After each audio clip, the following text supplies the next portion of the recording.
Sumayo ang Panginoon.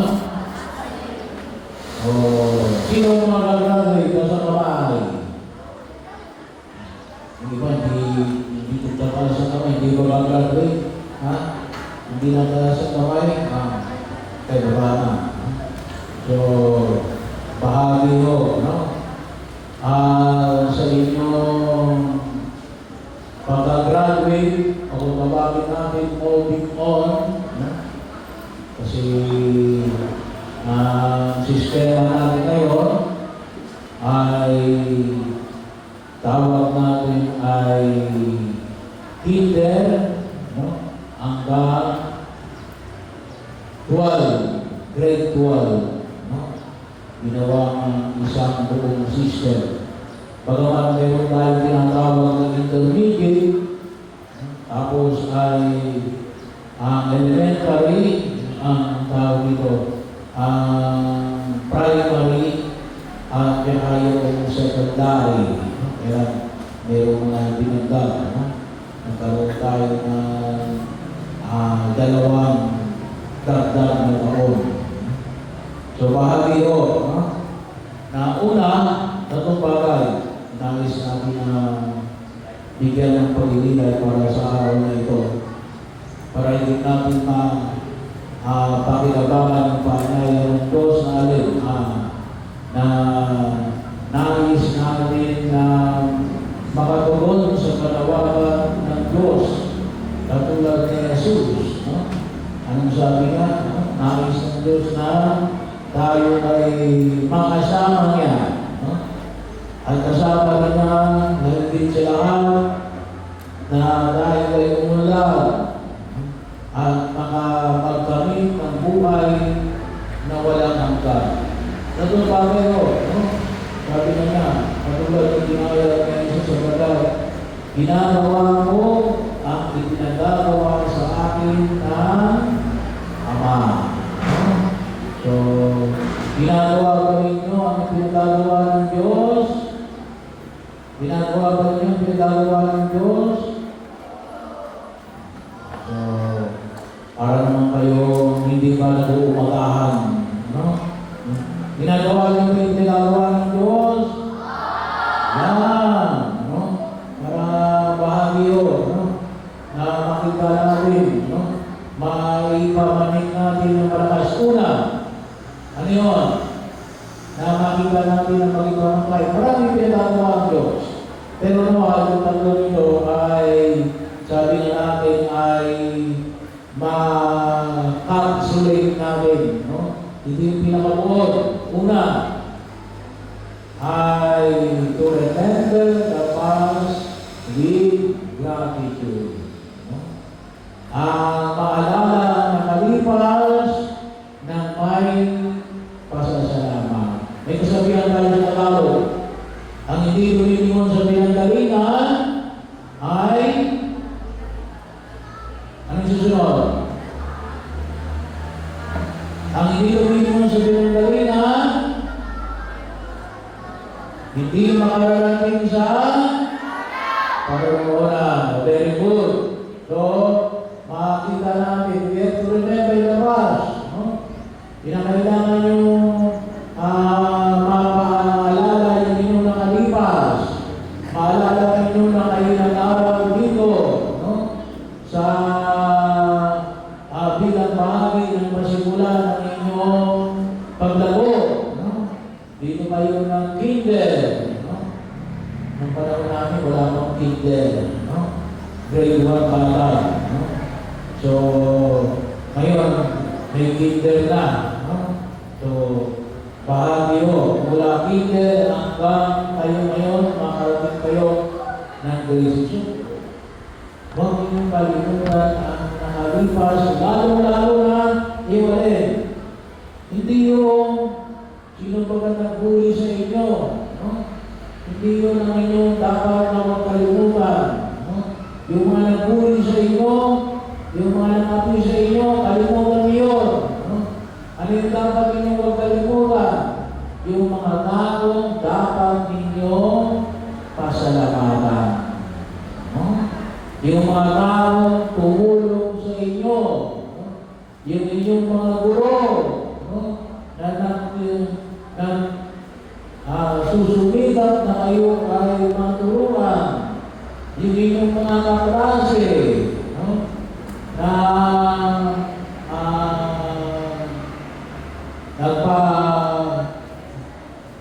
maaaring tumutulong sa inyo kapag kayo may mga tanong, no? Yung inyong mga kaklase na kayo ay naging inyong mga kaibigan, no? Yung inyong mga kaklase na nagbibigay sa inyo ng papel, no? Nagpapayag sa inyo ng lapis at ballpen, no? So, huwag niyong kalimutan yun, no?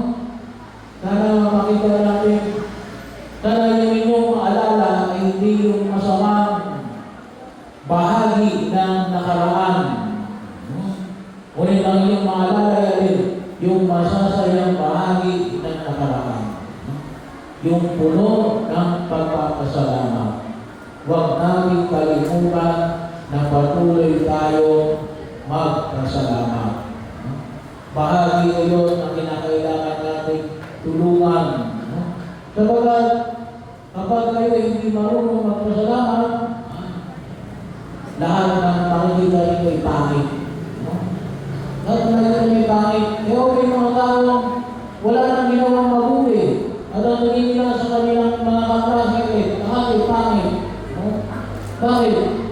Ang kanilang naalala ay yung karanasan nilang pangit, no? Hindi. Ang dapat niyong maalala ay yung mabubuti ninyong karanasan, yung mga taong dapat ninyong ipagpasalamat. Kalimutan ninyo yung mga taong mga ibinutuloy ninyong pangit, no? Sila ay inyong patawarin, no? Yun ang una. Pangalawa ay to be present with enthusiasm. Yung enthusiasm, medyo mahirap sa Tagalog, no? Nang may sigla, no? Harapin ang kasalukuyan ng may sigla, no? Hindi yung parang akala natin palagi tayo may sakit, no? Sino ba mayroon pang may sakit sa inyo? Kapag yung taong may sakit, akala natin palagi nakalupay-pay, no? Walang lakas, walang pagkiro. Kung sinabi namin na may sigla, bibo yan, no? Kapag sinabihan ng teacher, no, na maglinis, automatic madali ng linis. Hindi yung nandun na sa isang tabi, no? Walang ginagawa, no? Nakakuya-kuya lang. Pinakailangan na makita natin ang kasalukuyan ng may sigla, no? Kapag inutusan kayo na yung magulang, kapag inutusan kayo na yung magulang, tayo lang ginagawa. Gawin niyo agad. Bakit? Kapag ginawa niyo agad yung inutos sa inyo ng iyong magulang, makapagpagin kayo sa inyong ginagawa, no? Kung ano man ang inyong ginagawa. Nanonood lang kayo ng TV, no? Kayo may nagpo-computer, nagsiselfone, makababalik kayo agad. Bakit? Ay, nagawa niyo yung utos ng magulang ninyo. Nagawa niyo yung utos ng inyong guro, no? So, pero yun ang makita natin. Harapin ang kasalukuyan ng puno ng sigla, no? Huwag tayong palaging mapaglay, no? Huwag tayong palaging mapaglay. Sabagat tayo ay kapag tayo mapaglay, ay aatakihin na palagi tayo ng kalungkutan, no? So, bahagi yun, kinakailangan natin na tayo ay mga tunay na tumulong sa panawagan ng pagmekapal, no? Huwag namin sayangin yung biyaya ng pinagkaloob ng Diyos sa bawat isa sa atin. Pangatlo ay harapin ang inaharap ng may pag-asa. Harapin ang inaharap ng may pag-asa. Alam nyo, kahapon, may nilibig ako. Yung nilibig ko ay nagpakamalay.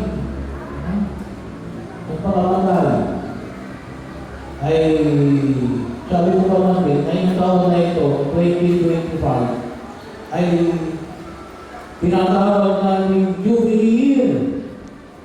Jubilee Year. At ang tawag namin sa Jubilee Year na ito alin? Jubilee Year na may tema na alin? Pilgrims of Hope. Mga peregrino na may pag-asa. No? Huwag kayo mawala ng pag-asa. No? Huwag kayo mawala ng pag-asa. Kayo ay bagsak sa inyong exam. Huwag kayo mawala ng pag-asa. No? Huwag kayo mawala ng pag-asa. May bukas pa. No? Babawi din kayo. No? Bahagi yun ng pag-anyaya. At ngayong panahon ng Kwaresma, makita namin ang Kristo na kapako sa krus. Katulad ng ipinahayag sa unang pagpasa, yung ahas na nakalagay sa kahoy na nagdura ang sabi mo sa akala sa lumang tipan, ang sino mong tumingin sa kahoy na krus na may ahas na nagdagaling ay ito si Jesus. Palagi tayong tumingin ng may pag-asa. No? Palagi tayong magdasal. Bahagi ko yun ang huwag natin kalimutan. Kahit ano yung inyong kahinaan o ano man ang inyong lakas, palagi sinasabi ng Jesus natin, may bukas pa. No? May bukas pa. May pag-asa pa. No? Bahagi ko yun. At huwag ninyong sayangin ang inyong panahon para ko sa susunod na iterasyon. At yun, ibabalik ko namin doon sa atin. Doon sa harapin ang pangkasalukuyan ng may puno ng kasintahan. No? Kaya, panyaya rin po sa akin natin, palagi tayong magdasal. No? Palagi tayong magdasal. Magsimba kayo pag-araw ng linggo. Sino nakapag-First Communion sa inyo? Nasa kamay nakapag-First Communion? Oh. So, thank you. Thank you. Pwede pakibabayan ng mga kamay. Kung yung kayo hindi pa nakapag-First Communion, ay makipag-ugnayan kayo sa ating mga katekista. No? Ano isasayos natin para kayo ay makatanggap din ng komunyon. No? Bahagi yun. Alam nyo, yung ating pananampalataya sa pananampalataya natin, nais ng Diyos na tayo maging kayo sa niya. Bibigyan tayo ng lakas. Na bahagi yun, mula pa na tayo bininyagan, tayo ay pinupuno ng pag-asa. Huwag tayong manginayang sa ating pagkilo sa daigdig na ito. Kahit na kumisan ay tayo ay tawagin natin ay mayroong mga maraming pagkukulang. Pero ang Diyos ay may tiwala sa bawat isa sa atin. No? Mahal tayo ng Diyos. Huwag natin kalimutan. Mahal tayo ng Diyos. Kaya, dapat huwag kayong mawawalan ng pag-asa sa inyong sarili. Sa mga hamon na hinaharap natin ngayong panahon na ito, lalo-lalo na ng gawa ng mga bagong teknolohiya. Maraming mga hamon. Kung kumisa sinasabi na nila, parang hindi ko kaya, hindi. No? Sinasabi ng Diyos sa ikaw, sinasabi ng Jesus. No? Kapag kasama mo si Jesus, makakaya mo ang lahat ng bagay na ito. Kasi nandun ni Jesus. No? Kaya, ibinigay niya ang kanyang sarili para alin, iligtas tayo. No? Iligtas tayo, hindi lang para sa langit. Ngunit habang tayo nandito sa daigdig na ito. No? Kaya, huwag tayo mawawala ng pag-asa. Pinunta mo ito, ang panyaya na pinakayo natin ngayon sa araw na ito. Ano?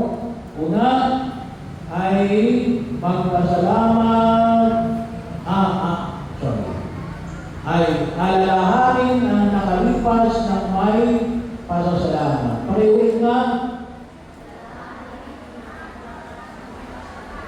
alalahanin ang nakalipas ng may pasasalamat. Pangalawa, ay bahagi ng ating pagtugon ngayon para sa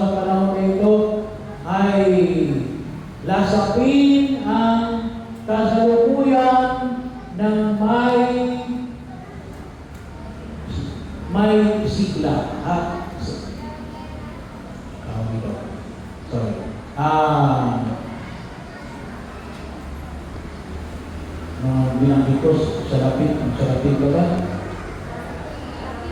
Anong sinabi ko?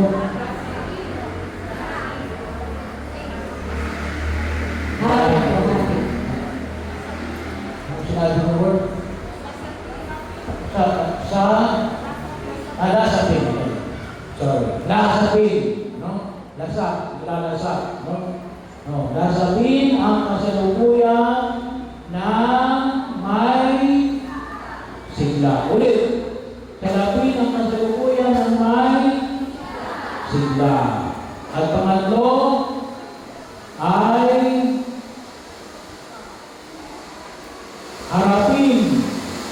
harapin ang hinaharap ng may pag-asa. Harapin ang hinaharap ng may pag-asa. Ulitin natin. Harapin ang hinaharap ng may pag-asa. So sana po bahagi, no? Huwag niyong kalimutan kahit isa man ang biyano sa bahagi ng ating pagtiyos. So bilang mga paanyaya, may panahon na ito sa inyong pagkatapos. No? Ako ay pumapali